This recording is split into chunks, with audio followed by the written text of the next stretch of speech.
Greetings, family. I would like us to watch this video from our brilliant brother.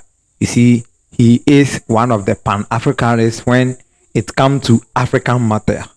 He doesn't joke with it, and he makes sure he dive inside with a lot of information and whatever that will let you understand the situation on ground. This video is about Ramaphosa and Donald Trump, and what His Excellency John Dramani Mahama also have to say about this situation. So let's just watch this video, and after the video I'll just break it down in our local language for those who maybe do not understand the English language. I appreciate your coming on board. Lovely family, we've been missing for some few days now. I'm back. We are back online. How many of you remember Cyril Ramaphosa? Ramaphosa is trending. Ramaphosa, the president of South Africa, is trending after being humiliated. I know many of you watched those videos. How many of you remember his speech, this particular one? What Donald Trump has to do with South African land, because he's never been here. And he must keep his America, we will keep our South Africa. That is what he must do. South Africa is our land. South Africa belongs to all the people who live here in South Africa. It does not belong to Donald Trump. He can keep his America. And Ene is even worse. He's even worse. When I meet him, I will tell him. I will say, you, Donald Trump, you are even worse because your forebears came to America. They found the native, the indigenous Americans. They wiped them out. Nearly all of them. You all can see how Ramaphosa was so loud and bold before going to the United States. Ramaphosa was so loud, proving to all of us that he's a Pan-African who understands the value of leader, his value of being a leader of South Africa, and the United States cannot interfere in the affairs of South Africa or dictate what happened in South Africa. He is in charge. Ramaphosa was giving us the vibe. And all of a sudden, Ramaphosa needs to go to the United States. Listen, the president of Ghana actually joined the conversation along with other presidents in Africa. And according to John Dramani Mahama, in an article published by Joy News, which is a media house in Ghana, the president of Ghana has strongly criticized the US President Donald Trump for making unfounded claims about a white genocide in South Africa during the meeting with South Africa President Cyril Ramaphosa. Mahama described Trump's statement as an assault to all Africans and a distortion of historical truths. John Dramani Mahama, the president of Ghana, argued that Trump's attitude perpetuates a colonial-era narrative and undermines the struggle Africans have faced against oppression. He highlighted also the importance of African solidarity in this particular time and recalling Ghana's support for South Africa during the apartheid era. Mahama emphasized that African nations must stand together against such misinterpretation to protect their shared history and dignity. Additionally, he pointed out the ongoing economic disparities in South Africa, where despite making up less than 10% of the population, white South Africans control a significant portion of the nation's wealth. Mahama stressed that acknowledging and addressing these inequalities is crucial for achieving true justice and equality on the continent of Africa. John Mahama went ahead and called for Africa's second liberation, starting with a new kind of freedom. John Mahama said Africa needs a second freedom liberation, not from colonial rule, but from poverty, justice, and inequality, which is a fact. And John Dramani Mahama, the president of Ghana, believes that this new freedom must focus on economic independence and correcting historical lies. Number two, economic justice. Mahama said Africa's resources are often exploited by foreign powers, and he wants Africans our Africa countries to take control of their own economy, which is something that he is even practicing in Ghana already, especially in areas like mining and trade.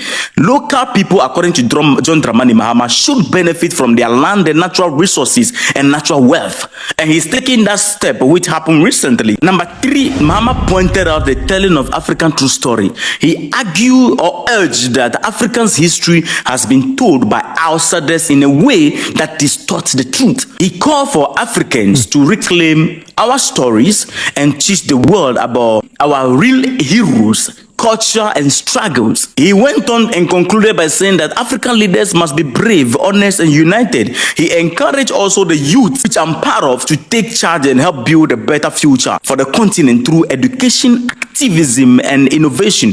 I'm part of that agenda. We want to speak and tell the story from African point of view and African standpoint. Ramaphosa has been humiliated because Africans, we fail to take a stand. We fail to tell the story on our own. We fail to control a narrative. We don't even control the media. We don't control our data. We don't control shishi. An African leader will go and sit down, a whole president, and Ramaphosa sitting there, and the United States president is talking to you like a schoolboy. Ramaphosa embarrassed the entire Africa. Honestly speaking, when Ramaphosa was about to go there, analysis were showing from the United States that he's going to be disgraced already. He's going to be disgraced. Everything was showing. Some analysis from the United States were saying that just as Zelensky was humiliated at the White House, same thing is going to happen to Ramaphosa. And truly, Ramaphosa, you got there. The center focus or the center purpose of the meeting, the reason and the purpose of which Ramaphosa took the taxpayers' money of South Africa with his delegate or whatever it is. Even he took the white man or the white party who is a DA in collaboration with Ramaphosa. They went there to prove a point. The center of the conversation is to clear the image of South Africa, not to go there and be diplomatic and try to be intellectual and show. No. That was not the reason why Ramaphosa went there. Ramaphosa went there because Donald Trump has tarnished and dragged the image of South Africa everywhere that white genocide is happening. In South Africa, they are taking land by force and then they are unaliving white people in South Africa. That was the reason why Ramaphosa went there. Not because they want to go and play golf or whatever it is that Ramaphosa was putting on board. Nah, it has nothing to do with aircraft. This kind of conversation that we're having there, I was pissed off when I was watching the whole news. I was watching everything on Fox News live. One of the things you have to understand is that everything Donald Trump said was captured on tape and coverage all over the world. So you cannot go to the United States and try to clear the image or clean the image of South Africa off camera. You have to do it while the camera is on you. BBC is there, CNN is there, Al Jazeera is there, Fox News is there, France 24 is there. All the media houses are present there. That is where you're supposed to clean your image, not behind the camera. Because whatsoever is done to the image of South Africa was done in front of the media. So you as a president, the leader of the country, have the obligation to defend yourself in front of the camera, in front of the media, not trying to go behind. Ramaphosa got there and then he's trying to be diplomatic. Oh, you can see like a puppet, just normal, the puppet going to the master, and Ramaphosa trying to give lectures and giving credit to Donald Trump here. When you look at Ramaphosa's attitude, people say he's trying to be intellectual, but for communication purpose, let's use the word intellectual and diplomatic. But what I'm saying is that Ramaphosa is trying to massage Donald Trump to attract his favor, because these people were ready for you to disgrace you, but you were not prepared to defend your country. You went there seeking favor. It's not about being being favored by the United States. It's about standing your ground where truth lies. Because Donald Trump, from the videos and the pictures, has clearly missed the road. He's been misled by his cabinet members, by his whoever gave him those information that he was putting out there. So Ramaphosa, you went there, sat down, and the president of the United States looking at your face and showing you fake videos fake videos that were coming from DRC and has nothing to do with, South Africa. Those mass burial that were shown is not coming from South Africa. Those pictures that were shown, it's not coming from South Africa. It was coming from DRC. Even Reuters News have to confirm this. And media houses is confirming that those videos are not coming from South Africa, but Donald Trump will not come out and admit that he made mistake. No, they were prepared for you in regards to the genocide, the alleged genocide against the white farmers. After showing all these videos to Ramaphosa, lovely people, the funny aspect is that instead of Ramaphosa, the president of South Africa, to stand his ground and say, Mr. President, no, we want to go intellectual and diplomatic, but we want to go in the rugged way, then let's face it that way. These videos are not from South Africa. He's like, oh, Mr. President, this is the reason why the United States is a partner of the South Africa. And because of that, they need the technology of USA to combat this crime. So he is attributing the fake allegations and videos and pictures, which has nothing to do with South Africa, to a crime which is happening in South Africa, meaning that Ramaphosa systematically agree and bow, confirm Donald Trump's claim that these things are truly happening in South Africa. The funny aspect of the whole conversation is that the people that Ramaphosa took along, that these people are white guys that can defend him, they did not defend him, because whatever Donald Trump was saying was in favor of him, so they did not defend him. They just say one or few words, but did not defend him because it favors them. Yeah. Ramaphosa messed up, and it's now all over the news that the whole president of South Africa has been abused in the White House. In trying to explain anything, the United States is not even ready to listen to anything that he's saying. I was ashamed as a black man. Julius Malema actually warned him that no, if he goes there, all the explanation, nobody is going to listen to him. Julius Malema said it. Ramaphosa can go and explain all those things there. No one will listen to him. Mandela tried to tell George Bush there are no weapons of mass destruction in Iraq. Thabo Mbeki tried to convince the leadership of America that there are no weapons of mass destruction.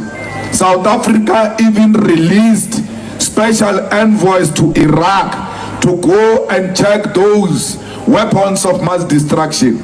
There was nothing. They told America, brought all manner of evidence. America never listened to them. Now let me pause here a little bit and tell truth to South Africans. My brother South Africans, you mess up by not allowing Julius Malema to lead that country, because if it were to be Julius Malema leading South Africa, I believe that Julius Malema, whom we know, will stand his ground and defend and clean the image of South Africa. The image of South Africa will not be dragged on the ground as it has been within these few days that your president is being humiliated at the White House. It will not happen under the watch of Julius Malema. It was Ramaphosa and his delegate that went to the United States to go and meet the president of the United States, but Julius Malema was the one that broke the trend. He has been trending for this now. Up to now, Julius Malema is not done trending in this regard. Meanwhile, he did not step his foot in the White House. Who is more powerful? No. Let's clap for this man. This young man is amazing, man, family. Who is supposed to be the powerful man here? Who is the leader of South Africa right now? Ramaphosa, you are leading this country, but as a matter of fact, Julius Malema is controlling the trend. Now, this is a serious situation, lovely people, but the truth is that Ramaphosa did not see this as a serious situation. He came back joking with it. Listen to what he said. So when I came in, I saw the room going a bit dark. They darkened the room. And for a moment, I wondered, what is this? It's happening to me again.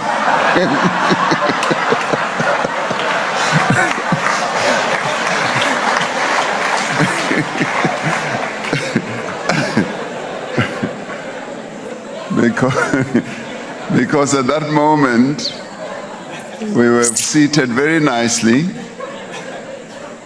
and I was beginning to get into a groove of, interacting with this man, and I suddenly hear him say, no, dim the lights. You see, They are not serious. Ramaphosa is joking with a serious issue that tarnished the entire image of South Africans. I don't blame Ramaphosa making joke out of it. I blame the people who are there. They were laughing to his face instead of looking at him like this. Then he will understand that he actually messed up. Now Ramaphosa landed in the parliament of South Africa where the EFF is there and everybody is there. And he's trying to play the big boss thing. Let's watch what happened in the parliament. Honorable Deputy Speaker, I must House tell Chair. you, Deputy Speaker. I feel Deputy Speaker. I feel abused. Deputy Speaker.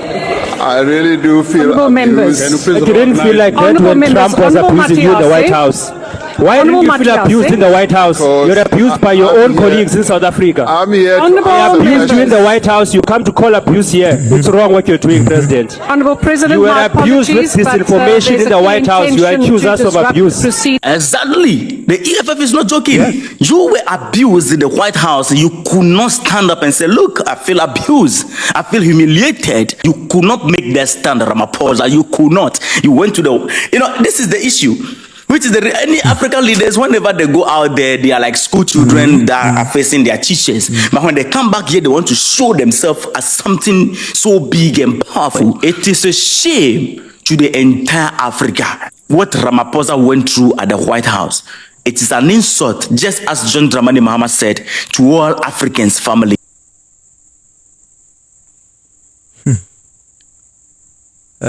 Abusha, inti ohwe eye South Africa president ne okofa ebaye eno no and apra okọ eye ye kan say White House ekoshia Donald Trump and as a president wakwa yakọ humility we aba no wasanso kra e de abaye jokes and say na ye nua no e ka no ombremi president no sometimes na ya na me come say yen na yegu ase ho na ankasa no yen e na abrani abrebia no ye messy up sometimes omu gina pe omo kasasa ase they have balls na afi so no omu nya ekọ na omu koduru eye the so called colonial masters anasa mo anwan for no eho no ma na afi no omatol mum anka a whole president okokotena as in fact the video no ma hwe bebre na to the extent they say